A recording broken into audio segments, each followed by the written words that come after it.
Hello and welcome to the Our Town Hall Careers STEM Learning Podcast. This is our latest edition, and with us today we have someone from Hirst Conservation. Her name is Karen, and she's been working on all sorts of exciting things on the Our Town Hall project. Good morning, Karen. Hello, Anthony. How are you? You okay? Yes, good, thanks. Fantastic. Pleased to be here. Yeah, glad to hear it. Right, this is our fourth podcast now, so we're delving into all sorts of careers now, which I certainly weren't aware existed, not on this project or anywhere else in fact, so it's great to sort of get a little bit of insight into the sort of work you've been doing on the project, sort of skills you use, and a bit about your background and how you got into paintings conservation, I guess. So, just to give our listeners a bit of background information, do you want to tell them in a nutshell what Hirst Conservation does and what exactly you've been carrying out on Manchester Town Hall? Yeah, sure. So Hirst Conservation is we are a fine art and building conservation company. So we work on easel paintings, but also on all aspects of buildings, from the paintings inside, and as part of that, because they're attached to the building, we work on the building fabric as well, so looking at stone and plaster and joinery and everything around that that's supporting the decorative finishes. We work nationally and internationally. We've got a big project also in Canada at the minute, but this is obviously Manchester is obviously a really prestigious project for us to be on, and we very much enjoyed being here. We've worked on the building for quite a long time, on and off, so we've been working for a couple of decades at the Town Hall, on and off. So it's really nice to see the progression and get to this point where we're actually working on the finishes. So the company has a range of different specialists in it. So we are painting conservators, but we have stone and plaster and wall painting conservators as well, who are all incredibly knowledgeable in their field. And our profession is governed by a body called ICON, the Institute of Conservation. Yeah. And many of us are accredited members of that, so that's sort of a benchmark for our level of expertise. So the work that we've been doing at the Town Hall has been absolutely fascinating. In 2018 we undertook a lot of investigation of the painted decoration throughout the building, to really get an understanding of how the Town Hall has been decorated historically and to understand the materials that are in there. Yeah. And then now that's then progressed on to working on the Ford Maddox Brown murals and the Great Hall ceiling, as well as some other decorative areas within the Town Hall, which has been really exciting, quite challenging at times in terms of the actual technical work. And so the work to the Great Hall ceiling is now complete, and they're striking the scaffold, so that's a real moment for us to see the scaffolding coming down and see, because actually while we've been working there we haven't been able to see the Great Hall ceiling as a whole, because there's been scaffolding lifts in there. Of course, you've only seen it up close, which is fantastic. I've been up there myself. However, the sort of reality and the context of what people see when they go in is ground level and looking up above them and seeing it within the fabric of the whole Great Hall, isn't it? Yes. So are you excited to see it sort of unveiled like that on the scaffolding? Absolutely. Really looking forward to that.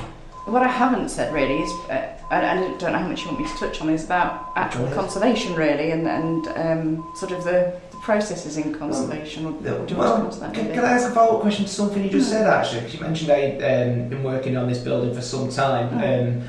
Whilst the Our Town Hall project sort of commenced in 2018 and you've been on that since, you mentioned how you've been on it before then. So in my mind, and perhaps other people's minds, this sort of work on our ceilings in this wonderful building was done well over 100 years ago. I assumed it hadn't been touched really till now, but it sounds like there's always been ongoing work. Am I right in saying that? That's right. So in terms of the ceiling itself, it's quite interesting. So when we start working on a building, we look at the archives first to get an understanding of intervention, so we know how many times it may have been worked on. But the Great Hall ceiling, actually there's nothing in the archives to suggest that it had ever been touched, and from the ground it looked very much of one phase. What we expected when we would get up to it, that we would find that it was largely original. But actually once the scaffolding was up, because obviously it's hugely high, the ceiling, so the scaffolding was, I think, 7 or 8 lifts or floors, if you like, high. So from the ground, as I say, it looked like it was whole, but when we got up there we realised that actually it's been quite extensively overpainted in the past, certainly on some of the panels. So some of the panels are largely original, and then other panels have had quite a lot of new work over the top as in time it's failed, or we know that it became dirty quite quickly after it was finished. And then so the Ford Maddox Brown murals, we know, were actually cleaned within 3 years of completion of the last mural, because the pollution in the city was so great that actually everything got dirty very quickly. So we've got the only record we've been able to find, which is fantastic, are signatures on the ceiling. Oh, and that's it? Yeah, so we found dated signatures from the different people who've worked on it, so we've been able to sort of piece together the jigsaw puzzle of when people have worked on the ceiling, and potentially the extent of the works they've done at those times. Did you find that the sort of standard of any of this work perhaps wasn't what you'd like it to be? That's a very good question. And so the original is was painted by one of the sort of most well-respected decorative companies of the 19th century, Heaton, Butler and Bain. So the quality is exceptional. The later sort of largest scheme of overpainting is done sort of in good faith, but it lacks the dexterity of the original. Okay. I don't want to say it's You've not got to try and be diplomatic. Yes, and and then we've got some other. So two of the panels started out as for the listeners, the panels are they represent the trading links of Manchester. So some of them are other cities and some of them are countries. And two of the countries started out as Austria, which has now become New Zealand, and Prussia, which has become South Africa. So we've got actual changes to the panels themselves. I didn't know that. Oh. Yeah, and they're actually quite dexterously done, those two elements. So they're really quite high quality. But later, over time, as well as it becoming dirty, paint has failed because to do with sort of moisture movement and water affecting the panels. And some of the retouching where that's happened is not to a particularly high standard. So we could see, from the ground, couldn't see it, but when you get up there, you could see very definite kind of blobs, if you like, of colour. Right, yeah. The closer you got them off, disappointing it was, it sounds. But that's really interesting. I think while we're on the topic then, we'll look to chat about your sort of career paths a little bit later in the recording, but we'll talk a little bit more in depth about the skills in the work you do, because even in the last few minutes I'm getting all sorts of questions. It sounds like there's so much more to it than any of us could anticipate.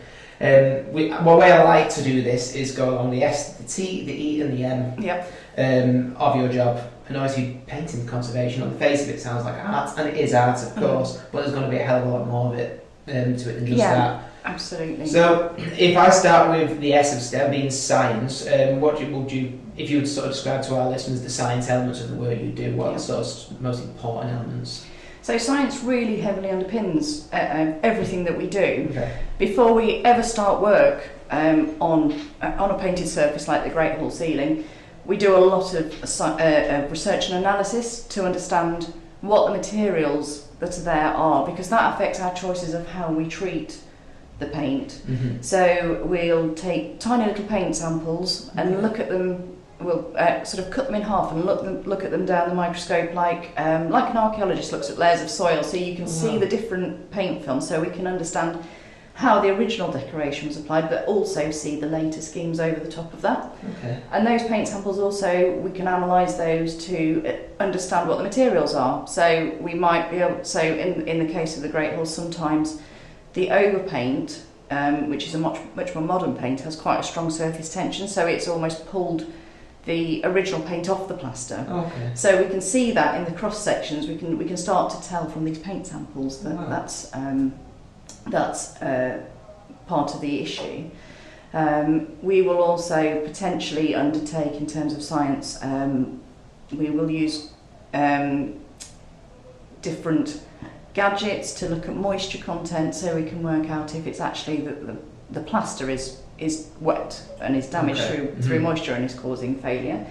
And that can become quite, there's quite an element of science in that, in understanding how the environment and the plaster's reacting and the paint's reacting. So we use different techniques to measure that in the building to understand that. And we're also looking at how all of that might chemically change the paint film. So we might see changes in colour or changes in composition of the paint through pollution. So we're using science to understand all of these different elements. So And then once we have that, we also have to have a good working knowledge of any materials we use. So for example, where the paint was flaking, we basically stick that back using an adhesive, to put it sort of in the simplest terms. So we have to understand the paint, and we have to understand how our material that we introduce will affect the paint. So we have to have a really sound understanding of the materials that we're using. Okay, so there's a real sort of importance to understanding what's already there, what it's made of, and then how the work you're undertaking is going to impact that. And if that's not done properly, essentially, you could be looking up and watching a painting crumble before your eyes, and couldn't you? That's right, and yes, absolutely. And or seeing it change in colour or various other things. So you ultimately could go very wrong if you didn't do that research, and it's that the foresight and the science there which stops that happening, isn't it? That's interesting. Right. So you mentioned there about gadgets as well, about using certain things to understand what's going on. That moves us nicely onto the T and the technology. Yes, what else goes on there? Because I imagine that sort of ties into the science nicely. It does, yes. So as I've already said, we measure the sort of moisture content and look at the environment. We might use infrared imaging to look at temperature differences. In terms of technology, we're also the field that's available to us is expanding all the time, obviously, as technology is improving. So we may use special cameras to be able to see underlying paint films. They work through infrared or hyperspectral imaging, so we can see underlying decoration. We might also use 3D scanning on projects where we need to be able to look at the surface. So we can use certain techniques to actually see the surface texture, and other 3D scanning to be able to look in broader context across surfaces. Other things such as vibration monitoring as well, which is quite important on this project, obviously, because there's a lot of heavy infrastructure happening alongside our very delicate paint conservation. So there's a lot of technology that's involved, but also off-site as well, taking a lot of the 3D imaging and also the information we've got from cross-sections. Not so much on this project, but on other projects it's about digitally recreating interiors as they would have been originally or at an important point in time, so that we can sort of have a walk through and see how it would have looked. And that's important when we're trying to work out how we might approach the conservation of a building. Okay. I'm guessing historically, going back maybe past 50, 60 or more years, that technology wasn't there. No. For people doing your work, and would you suggest that the work of a painting conservator has greatly improved as a result of that technology? So I think yes is the answer to that. So 50, 60 years ago, conservation was still very much actually in its infancy. Okay. It's still quite a young profession, but I think the two go hand in hand, that we, as our ability to understand materials in greater depth has grown, then we are able to be much more specific about how we treat each object as we come to it. Okay, that's fantastic, really interesting. Okay, moving on then to the E of the STEM, the engineering. So, I love asking these questions because on the face of it, to me, I think engineering, painting, conservation, what is there? But I don't doubt you've got an answer for me somewhere. Oh, absolutely. So, engineering, when we think of the painted surface, it's not like an easel painting that we can take off a wall. Mm-hmm. It's very much part of the building. So, in terms of engineering, we'll be looking, from our point of view, we need to have a structural understanding of what's going on. Okay. So, the Great Hall ceiling is it's made out of a plaster with hair in it. So the 19th century plaster, and it's basically on what we call lath, which are strips of wood, and the plaster is pushed through the strips of wood. So we need, obviously that can move and change with the building, so we need to be able to look at that and see how that's working with the building. A lot of our work will work with structural engineers, and there are some excellent structural engineers who work within conservation, so they have a really good understanding of the heritage side. We also, we get involved in a lot of taking down monuments where we wouldn't take down a monument unless we absolutely had to, but we do have to do it at times where they're basically coming away from walls. So, so again, there's a lot of engineering involved in that, in understanding how they were fixed, how we'll take it down, how we will reconstruct it at the end. And even things like working on. At the minute, we've got a painting that was actually applied to a seawall, and we've got a section of seawall that we are looking at mounting, and the engineering that's going into that to work out how we will be able to lift it, how we'll be able to present it in the museum, how we will design the concrete slab that it's going on to design it. So there is a surprising amount of engineering within the field of conservation. So you using the grey hole ceiling as an example there, and the seawall that you mentioned, you're not just handling a painting, you are handling a physical structure as well. That's right. And when it comes to somewhere like Manchester Town or Grade 1 listed building, you're not just thinking about looking after a painting, you're looking after a Grade 1 listed building. Exactly. Does that sort of I mean, obviously that's going to mean you have to take a lot of extra care, but does that mean there's a lot of extra sort of hoops to jump through, and there's a lot more sort of boxes to tick before you go ahead and actually do your work? So as conservators, I think our approach is fairly consistent actually, that we, regardless of the listed status, we always approach it from certain conservation principles. So everything we do should be reversible.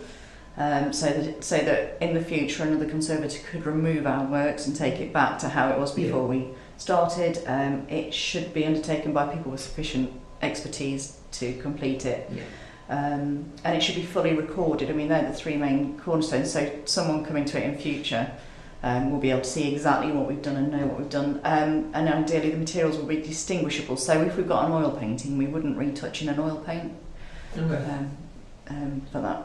So that in future someone can come along and be able to, well, firstly because it's not reversible, but secondly also because you wouldn't be able to necessarily distinguish it. That's really interesting, the reversible element of it there. So essentially, the reason it's reversible, I'm guessing, is that if anything goes wrong, is that the idea with everything having to be reversible? It's partly that, and partly because it's so that it can be taken back to its sort of state before we intervened, just in terms of an ethical intervention, so that we're not changing it permanently. Okay, I see what you mean. Yeah, so I suppose that includes in the word conservation, isn't it? Yeah, you're not painting changes, you're not changing it for an eternity, I should say. Right. So the original product that was there 150 years ago is always going to be there. It's just been sort of looked after and cared for, rather than altered. Okay. Right. That's fascinating. Okay, so moving on finally to the M of the STEM, the maths. Yes, so the maths really comes into play for us, I think, so when we're considering volumes across the ceiling, so how much of a material we'll use, the ratios that we will use that in, so looking at when we're mixing bespoke materials, understanding the ratios within that and the impact that will have. We're obviously, when I spoke about the environmental readings, there's actually quite a lot of calculation within that, so maths again underpins those sort of environmental readings and understanding that. And obviously, I mean, when we're pricing work, we need to be able to price work well. So actually there are quantity surveyors who are specialists in conservation, so that ties in as well. We have our own QS who is hugely knowledgeable in conservation, so he's obviously extremely good at maths. So there's routes in conservation that they're not necessarily hands-on. You're not doing the work, but you're actually supporting and I see. Okay. So that you touched on something that comes up quite a lot on these podcasts here, is that in conservation, as you say, it's not just about the art, and that there are other careers in there. And we've had this on the last episode that I recorded with a brickwork contractor.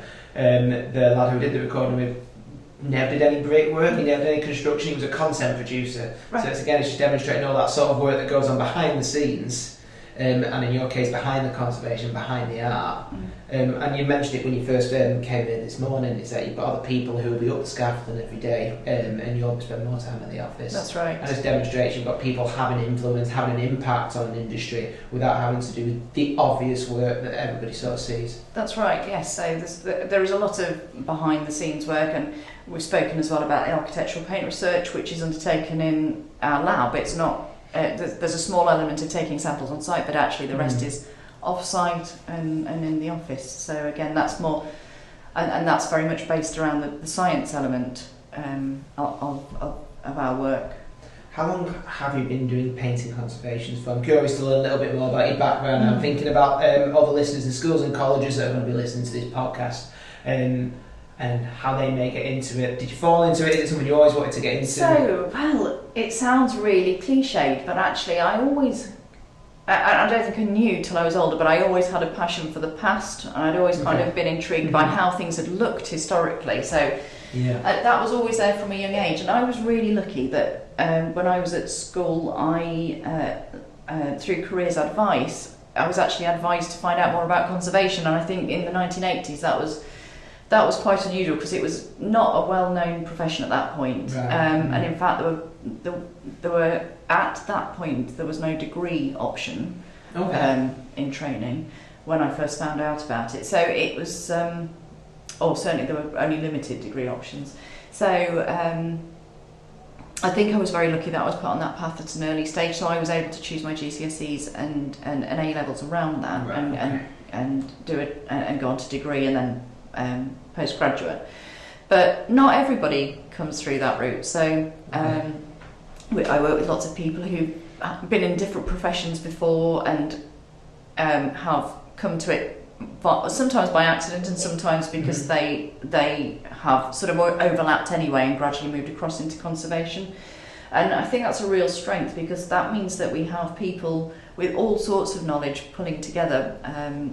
So it really strengthens our understanding of various structures. So I spoke about the seawall. One of my colleagues is hugely knowledgeable on sort of reinforced concrete and things like that from previous work before he came to conservation. So being able to understand that is a real bonus. So there are lots of routes in, and not everybody actually goes straight out of school into conservation, into learning conservation. There are many people come in later in life having done something else previously. Okay, so there's a lot of pathways in from other industries, as you say, construction being one of them.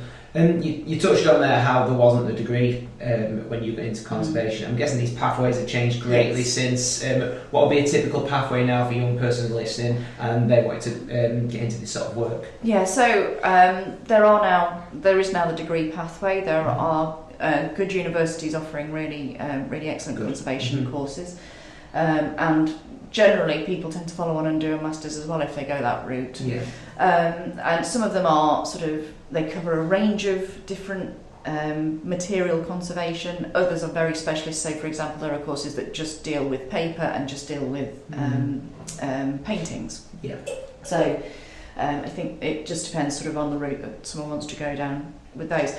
But more recently, and I think it's a really good thing, we are seeing more routes through apprenticeships. Glad to hear that. Coming online, because for probably certainly the early 2000s, degree was the main route.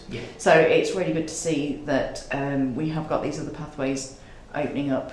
To come through. So that's something that we sort of see through a lot of career pathways now. We're seeing apprenticeships getting a bit more prestige because they know that when I was growing up and I was in high school in the noughties, there was always a sort of a picture around apprenticeships that perhaps they don't pay as well as they do, and it's just something you might want to fall back into.